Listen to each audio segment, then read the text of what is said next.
अरू राजनीतिक दलको प्रतिज्ञापत्र घोषणापत्रसँग तुलना गर्दा काङ्ग्रेसको उत्कृष्ट लाग्यो तपाईँलाई होइन? कम्प्यारिटिभली मलाई काङ्ग्रेसको राम्रो लाग्यो।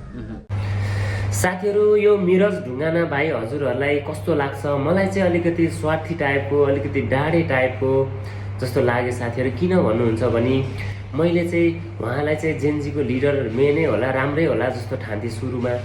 पछि आएर थाहा भयो कि उहाँले चाहिँ डाहा गरेर हतार हतार कोहीसँग नमिलिकन आफैले पार्टी खोल्नुभयो, कुनै अनुभवै नभइकन।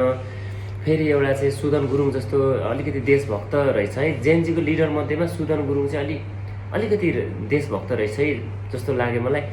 हो, उहाँहरूसँग मिलेर जान नसक्नु, आफै सभापति बन्नुपर्ने, आफै जान्ने सुन्ने, मै हो जेनजीको मेन लिडरै भने जस्तो अहम देखाउनु पर्ने, पत्रकारहरूसँग पनि बोल्ने कुनै शैली नै नआए, रिस अलिकति बढी भएको त्यस्तो टाइपको।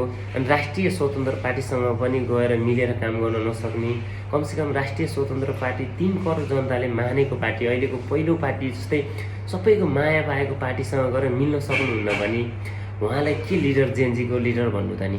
अब अहिले काङ्ग्रेसको सभापति गगन थापाजीलाई सरलाई 4बाट जिताउनुपर्छ भनेर सपोर्ट गर्न पुग्नु भएछ।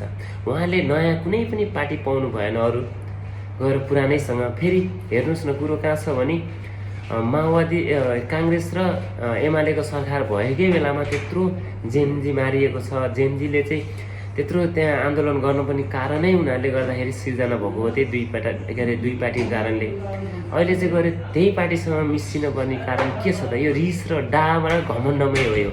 किनभने मलाई लाग्छ राम्रोसँग छानबिन गर्ने हो भने यो पार्टीको पुस्ता चाहिँ कोही न कोही ड्याडी अथवा हजुरबा, कोही न कोही चाहिँ काङ्ग्रेसको नेता अथवा नेता नभए नि काङ्ग्रेसबाट चाहिँ केही स्वार्थ पाइसकेको रहेछ कि जस्तो लाग्यो। किनभने नभए त्यही कुनै पार्टी नपाएर त्यसैमा त जानुपर्ने कारण कुनै थिएन। तपाईँहरूलाई के लाग्छ साथीहरू? यो भाइलाई के सल्लाह सुझाव दिन चाहनुहुन्छ? तपाईँहरूले कमेन्ट मार्फत यो भाइलाई सल्लाह सुझाव दिनुहोला र सबैजनालाई सुनाउन बुझाउनको लागि यो भिडियोलाई सेयर पनि गरिदिनु होला। सबैजनाले एक सेयर प्लिज।